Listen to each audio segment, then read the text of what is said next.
I've been on a mission to build the world's coolest 125 two-stroke Supermoto. Weeks of building, captured by over 10 hours of video, has all been condensed here for your viewing enjoyment. This is my 2004 RM125. Well, actually it looks like this now. Now, every good video starts with a problem, and mine is that I don't know where to start. But since we're going to be building this bike from the ground up, I think it only makes sense to start with the wheels.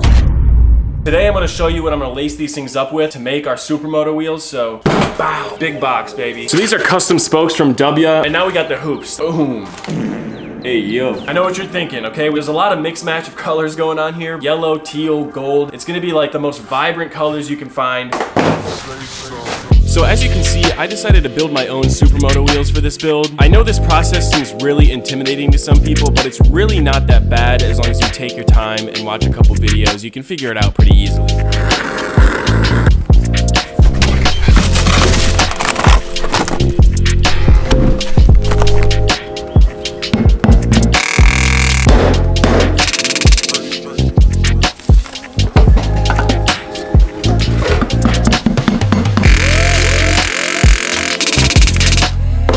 Truing the wheel is definitely one of the hardest parts of the build. This process just takes a lot of patience. You need to tighten the spokes down in really small increments to make sure everything is even.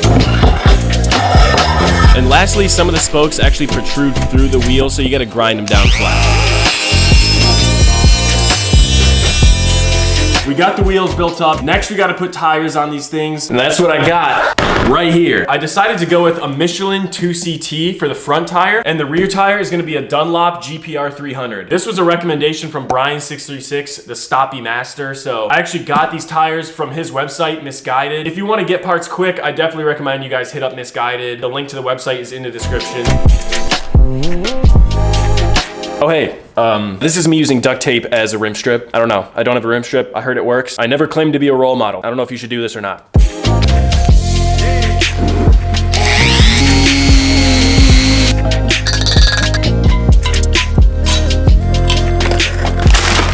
After putting the rotor and the sprocket on the wheels, it was time for the tires. Now, I don't know about you guys, but changing tires is one of my least favorite things, but this time it actually wasn't that bad. Make sure to use baby powder on the tube and Windex or some sort of soapy water to lubricate the tire. It definitely helps. It's a game changer. And if you don't do that, you're definitely not gonna have fun. The headset bearings on this bike were completely destroyed, so I got all new bearings for the triple clamp and new races for the frame.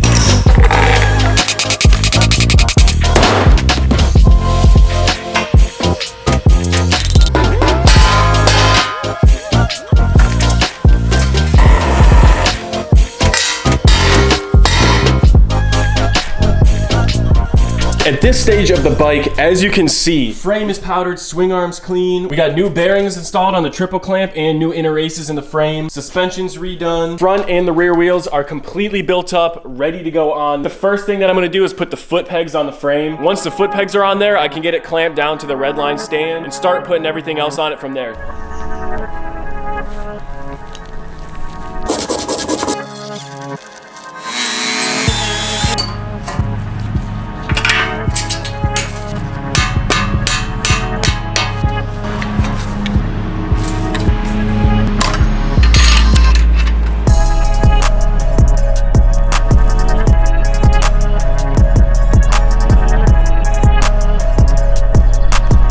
Everything is finally prepped and it's time to start bolting things onto the frame.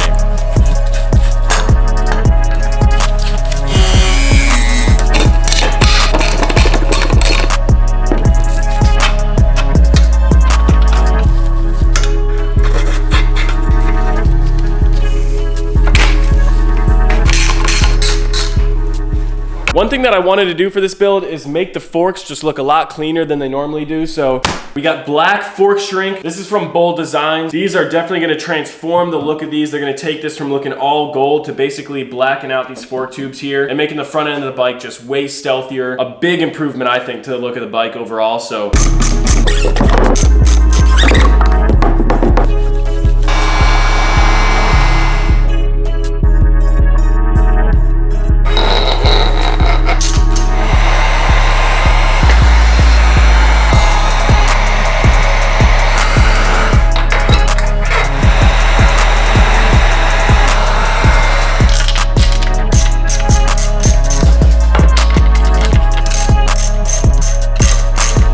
Now it's time to bolt up the brand new wheels and get this to a rolling frame.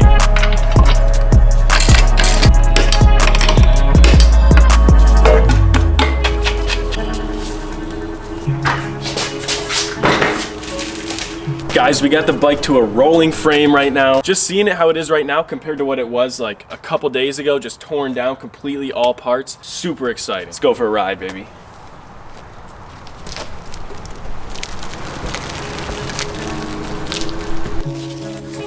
This is the MotoMaster caliper that I'm using for the front brake. I had to completely disassemble it for powder coating, so now I'm putting it back together.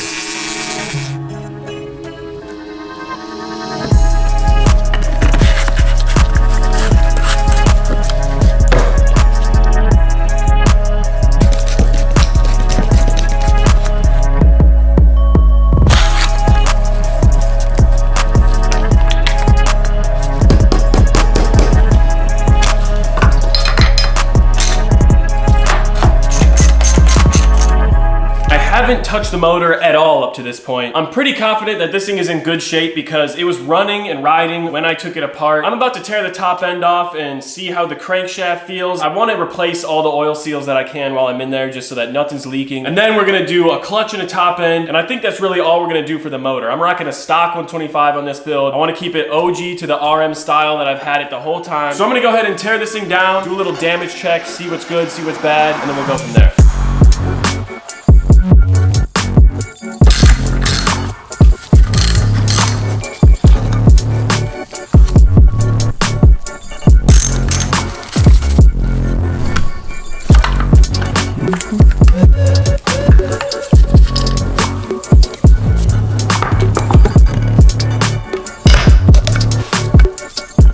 As I mentioned, I knew I was going to do a top end build on this bike, but the main thing I wanted to check in this motor was the crankshaft. And as you can see here, I'm testing for up and down play, and luckily there was none.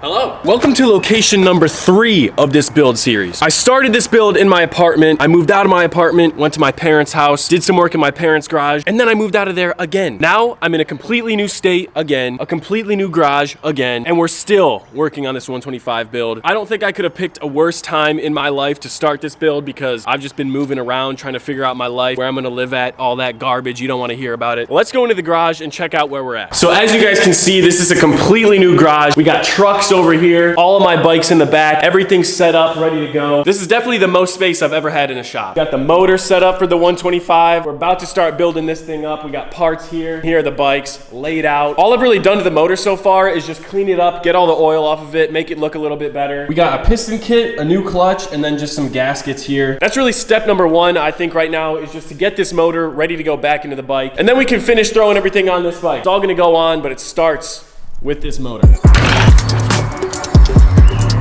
Now I already mentioned I wanted to install a new clutch, but the main reason why I was tearing into the bottom end is because I wanted to replace the main crankshaft oil seal.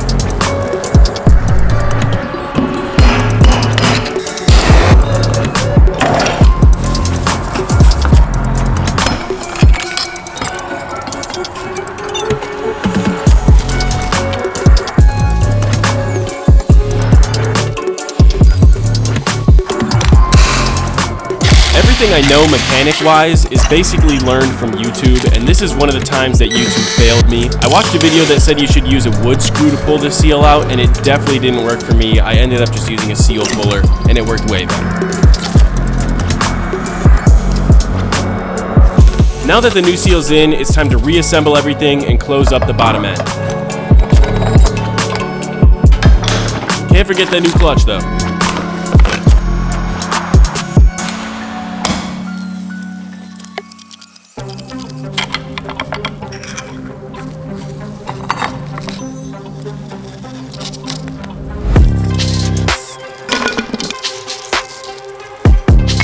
Another wear and tear item I wanted to change was the countershaft seal. Mine had a lot of oil leakage, so I just wanted to get a new one in there.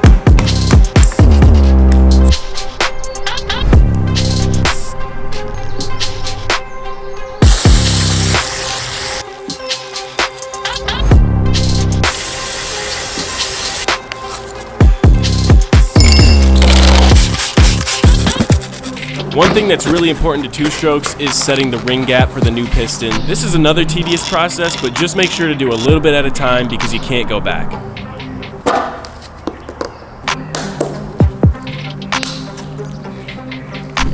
Now finally, it's time to put the top end back on and get this motor back in the bike.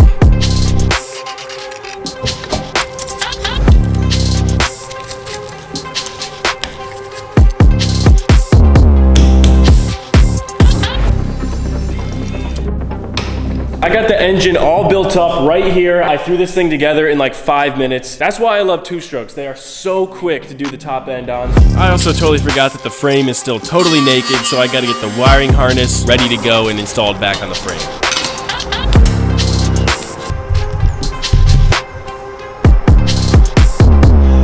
Motor should be good to go. I got the frame kind of prepped here. As you can see, I'm definitely scared to scratch this thing, so I got the bubble wrap finish all around, so that way when I throw the engine in, I don't end up scratching any of the sides of the frame or anything, because honestly, I would cry if I put the engine in and just put a giant scratch down the side of the frame. Just take a little bit of extra time, be cautious. I've never even had a bike nearly this nice, so I'm gonna try my best to keep it that way until I crash it in the streets, obviously, so.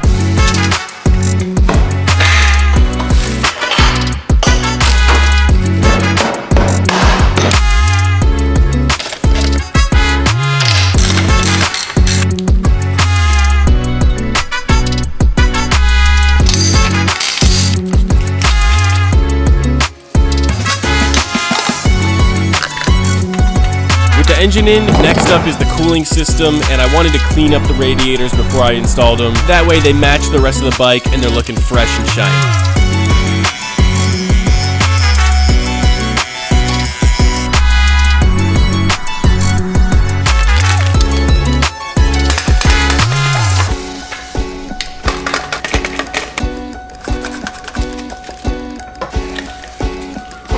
The airbox is definitely one of the dirtiest parts of the bike, so I wanted to clean it really good, get a new air filter in before I installed it on the bike.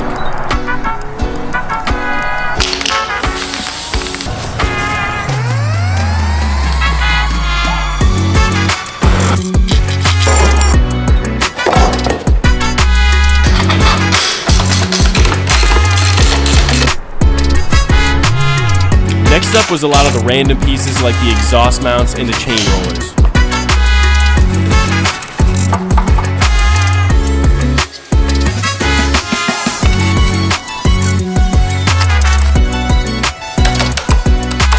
It is a new day. The bike is looking immaculate over here. I love the yellow radiator hoses that I went with. The subframe is on, new air filter is in, engine's in, ready to go. What I want to do in the rest of this video is get the carburetor on, put the throttle and the clutch on there, get all that figured out, put fluids in it, and start it up. Give the bike its first heat cycle. I don't really want to ride it yet because I got no brakes. This thing is still not ready to be ridden, but it could be ready to start.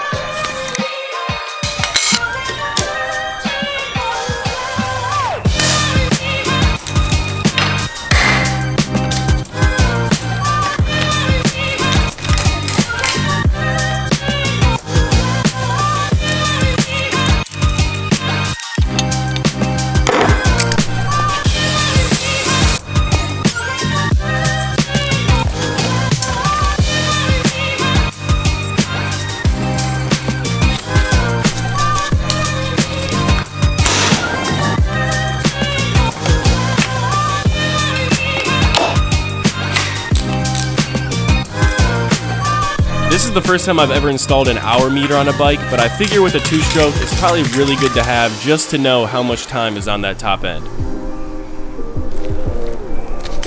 And of course, this exhaust is just filthy, so I did my best to clean it up and make it as shiny as possible.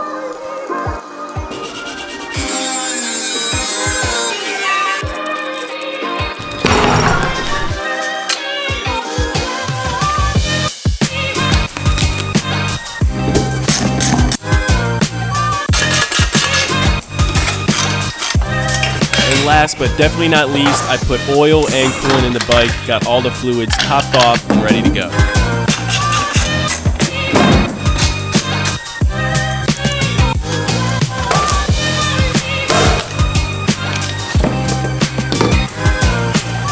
We got gas in the bike, we got oil in the bike, we got coolant, the chain is on, ready to go, clutch and throttle are on there. I think it's finally time. We're gonna take this thing off of the stand for the first time since I've been building it, roll it outside, and start this thing. I'm pretty nervous, I'm not gonna lie. I've never built a bike this in depth before, and I didn't even tear all the way into the motor, but my nerves are just up there, my heart's pounding.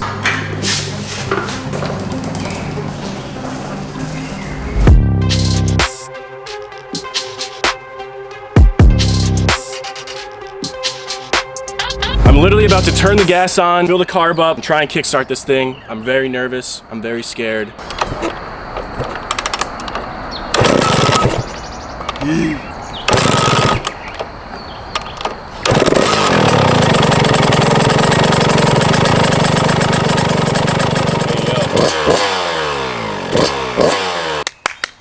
That's a solid first startup, I can't lie. Gotta get a couple heat cycles in her now, put the brakes on, plastics, graphics, all that, and we're in the streets.